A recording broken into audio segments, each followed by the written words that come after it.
दिल से खुशी होती है कि हमारे क्षेत्र में, हमारे देश में महिलाओं को सम्मान किया जा रहा है।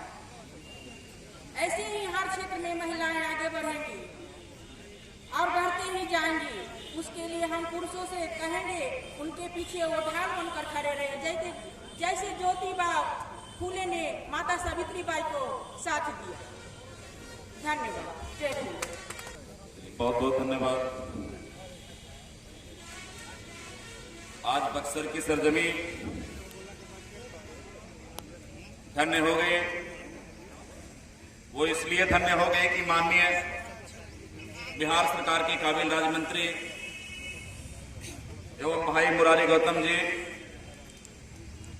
आपके बीच, आपके समाज से भी आते हैं, आपके कार्यक्रम में उपस्थित हैं।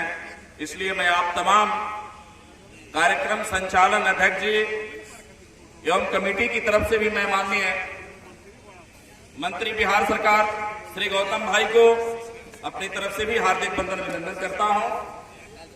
और साथ ही युवा दिलों की धड़कन मेरे भाई डुमरांव के और लोगों के अजीज दिलों में बसने वाले भाई, गरीबों के दर्द को अपने हृदय तक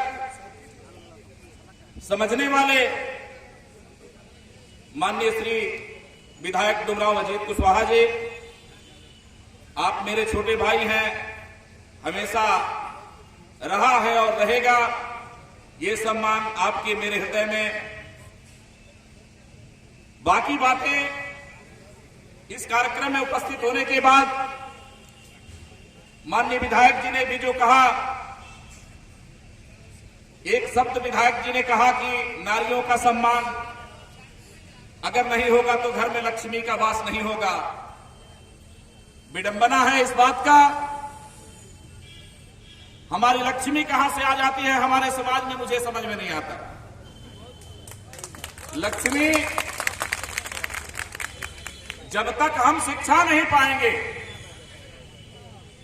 हम जब तक संघर्ष नहीं करेंगे, तब तक हमें कुछ भी प्राप्त नहीं होने वाला है। जहां तक हमारे महात्मा बुद्ध ने कहा है, हम किसी दुर्गा की पूजा नहीं करते। खैर, मामला दूसरी तरफ चला जाएगा। ये देश और देश की हालात दूसरी तरफ जा रही है। आप लोगों ने देखा अभी विगत कुछ दिन पहले बिहार में किसानों का मुद्दा जो है यहाँ चौसा को लेकर के भी हुआ था। उसमें जो है रोटी सेकने का काम माननीय स्थानीय एमपी ने किया।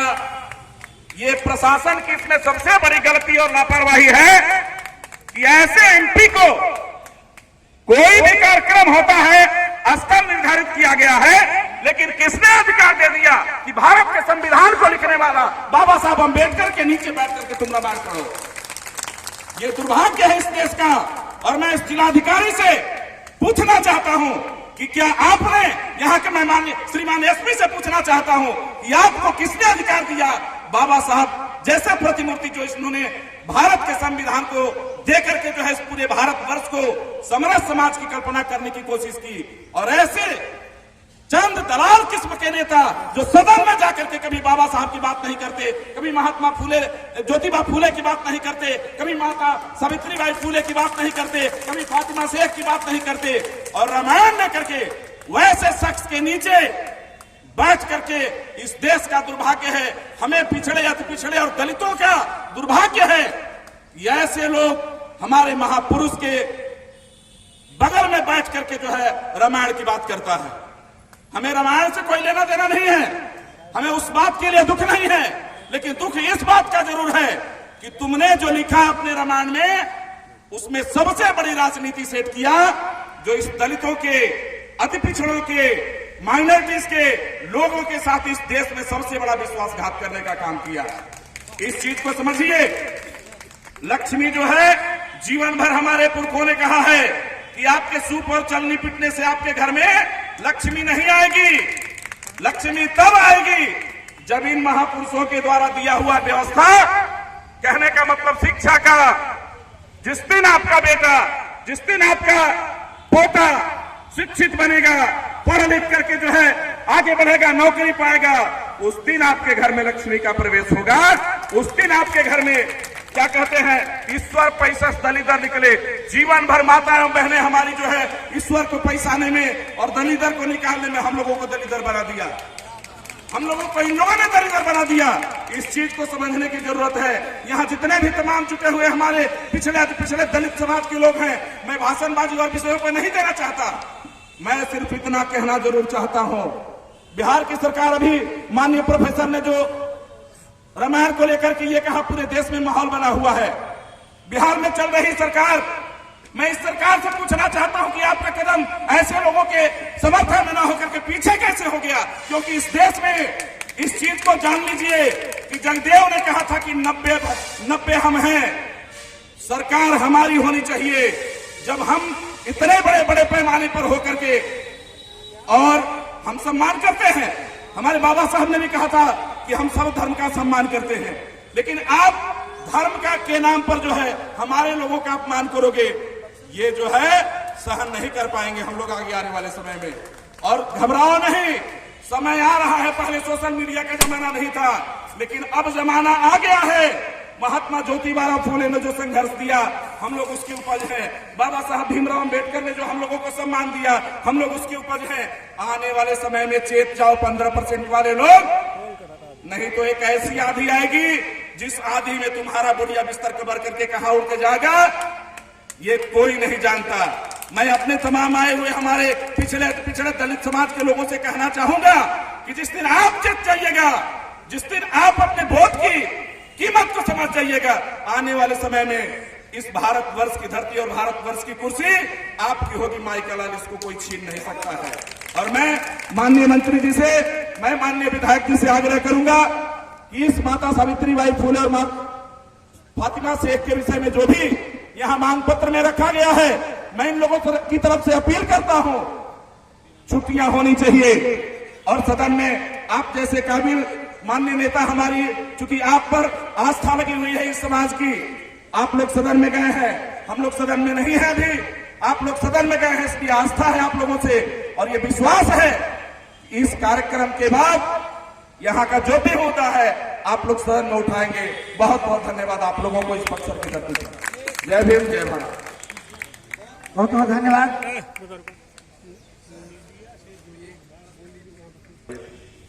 इस कार्यक्रम की अध्यक्षता कर रहे अध्यक्ष महोदय, संचालक महोदय और यहाँ आए हुए हम सबके नेता, बिहार राज्य पंचायती राज विभाग के माननीय मंत्री माननीय मुरारी गौतम जी अभी हम लोग के बीच में उपस्थित थे,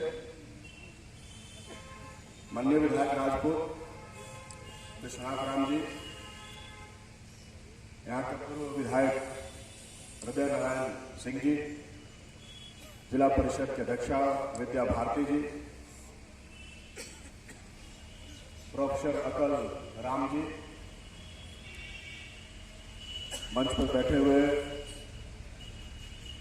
प्राथमिक शिक्षक संघ गोपपुर जो इस कार्यक्रम का आयोजन करता भी है, उसके पदाधिकारीगण, जिला सचिव, जिला अध्यक्ष जी और अनुसूचित जाति जनजाति कर्मचारी संघ के पूर्व अध्यक्ष, वर्तमान अध्यक्ष और तमाम शिक्षक संघों के नेता, जिले भर से आए हुए शिक्षक बंधुओं, यहाँ इस कार्यक्रम में शामिल होने आए नौजवान दोस्तों और उपस्थित सभी बुद्धिजीवी साथियों का मैं अपनी ओर से हार्दिक अभिनंदन करता हूँ, आपका स्वागत करता हूँ। सबसे पहले तो प्राथमिक शिक्षक महासंघ गोपकोट को बहुत बहुत धन्यवाद कि आपने बहुत ही जरूरी विषय को चुना और इस पर आपने वाद विवाद कराया, क्योंकि आजकल समाज में कई सारे जरूरी विषयों पर बातचीत नहीं हो पा रही है। ऐसे में आप लोगों ने ये कार्यक्रम करने की साहस आपने किया, इसके लिए आपको शुक्रिया, आपको धन्यवाद। फूले के बारे में सब लोग मुझे लगता है कि अब धीरे धीरे जान चुके हैं, फातिमा शेख के बारे में भी जान चुके हैं। एक समय था जब हम लोग नहीं जानते थे, हम नहीं जानते थे, उसके पीछे मुझे लगता है कि कारण कौन रहा है शायद ही आप लोग भी जानते हैं। यहां तक कि लंबे समय तक तो बाबा साहब अम्बेडकर को कोई नहीं जानता, जबकि संविधान उन्होंने लिखा था। इनको सबको जानने और समझने के लिए काफी हमें इंतजार करना पड़ा, और खासतौर पर हमारी पीढ़ी तो इस बात के लिए शुक्रगुजार है कि हम ऐसे समय में हमारा जन्म हुआ है कि हम लोगों को इनके बारे में बेहतर तरीके से जानने के लिए दुनिया भर की किताबें बाजार में उपलब्ध हैं। जिन्होंने भी उन किताबों को उपलब्ध कराया उनको भी बहुत बहुत शुक्रिया। अभी शांति स्वरूप बुद्ध जी की लिखित आप लोगों ने किताब वितरित की और सम्यक प्रकाशन में छापा। सम्यक प्रकाशन लगातार इस तरीके की किताबों को छापता रहा है। बाकी तो कई सारे प्रकाशन छापने का साहस में नहीं करते। अभी ये सच्ची रामायण की बात कर रहे हैं। एक मंत्री ने सच्ची रामायण की बात कह दी है, देश में भूचाल आ गया। तो हम लोग तो भाई पता नहीं सच क्या है झूठ क्या है। तो मैं अपनी बात शुरू कर रहा हूं। इसके पहले आप लोगों से क्षमा चाहता हूं क्योंकि मैं थोड़ा सा देर से पहुंचा। हालांकि इस तरह के कार्यक्रमों में मैं देर से नहीं पहुंचना चाहता, लेकिन क्या कीजिएगा, हम नेताओं की एक मजबूरी है। हम चाहते हैं कि सब लोग के मुंह छू लें, है ना। सब लोगों को थोड़ा थोड़ा, क्योंकि भाई सब लोग बुलाते रहते हैं। डॉक्टर सैनी साहब का नाम लेना मैं भूल गया, इसके लिए मुझे माफ करें। डॉक्टर सैनी साहब अधिवक्ता महोदय। तो मतलब होता है, तो एक छोर उस छोर पे कार्यक्रम था, एक इस छोर पे कार्यक्रम था। मंत्री महोदय भी आ गए थे, अच्छा नहीं लग रहा था। हम लोग इस जिले के हैं तो कार्यक्रम का होस्ट हम लोग एक तरीके से कर रहे हैं, तो बहुत बुरा लगा। फिर भी मैं क्षमा प्रार्थी हूं कि थोड़ा सा देर से पहुंचा। सवाल स्त्री विमर्श का है। प्रतिनिधित्व की बात है कि 75 वर्षों में आजादी में शिक्षा एवं प्रतिनिधित्व में क्या पाया। अच्छा विषय है। और अभी मंत्री जी से हमारी बात हो रही तो मैं ये कह रहा था कि विषय इतना शानदार है और आप लोग छोटा छोटा मांग करके विषय को छोटा कर दे रहे हैं। ये पेमेंट, ये वेतन, ये नौकरी क्या है? कुछ है? अगर आप नौकरी को प्रधान बना देंगे, पेमेंट को प्रधान बना देंगे, वेतन को प्रधान बना देंगे, तो आपकी जिंदगी तो ऐसे ही खत्म हो जाएगी। प्रधान क्या है? बिल्कुल नौकरी प्रधान नहीं। प्रधान है जो आपने लिखा है रिप्रेजेंटेशन का सवाल। निश्चित तौर पर रिप्रेजेंटेशन का सवाल अपने आप में बहुत बड़ा सवाल है जिस पर बातचीत होनी चाहिए। तो अभी कुछ दिन पहले किसी ने कहा आजकल नाम लेना गुनाह है, इसलिए मैं थोड़ा इसी तरीके से बात करूंगा और मैं उम्मीद करूंगा कि आप सब बुद्धिजीवी हैं तो समझ जाएगा। तो कुछ दिन पहले किसी ने कहा कि आरक्षण की समीक्षा होनी चाहिए। समझ गए ना किसने कहा? नाम बताने की जरूरत नहीं है। हाँ, आप लोग भाई सांकेतिक भाषा तो आप लोग समझ ही रहे हैं। तो उसी में उन्होंने 10% का आरक्षण भी ठोक दिया ऊपर से। हम लोगों ने एक छोटा सा सवाल उठाया और लोग हमारा दुश्मन हो गए। सोशल मीडिया पर गालियां दी जाने लगी, पुतले फूके जाने लगे। हमने कहा कि ठीक है, बाबा साहब डॉक्टर अम्बेडकर ने तो कहा था कि आरक्षण सामाजिक प्रतिनिधित्व का सवाल है। आर्थिक समस्याओं को हल करने का मसला तो आरक्षण है ही नहीं। आरक्षण तो उनके लिए है जिनको सामाजिक तौर पर दबाया गया, जिनको शिक्षा नहीं देना यह कह करके तय किया गया कि इनको पढ़ने का अधिकार नहीं है। अब मैं ये बिल्कुल ही नहीं कहूंगा कि किस ग्रंथ में लिखा है ना सर, यही कहना गुनाह है, लेकिन बात तो कहनी ही पड़ेगा। ये मैं नहीं कह सकता, क्या बेवजह। तो यही तो सच्चाई है। जाति के आधार पर शिक्षा नहीं दी जाती है और वो लंबे समय से वंचित रहे।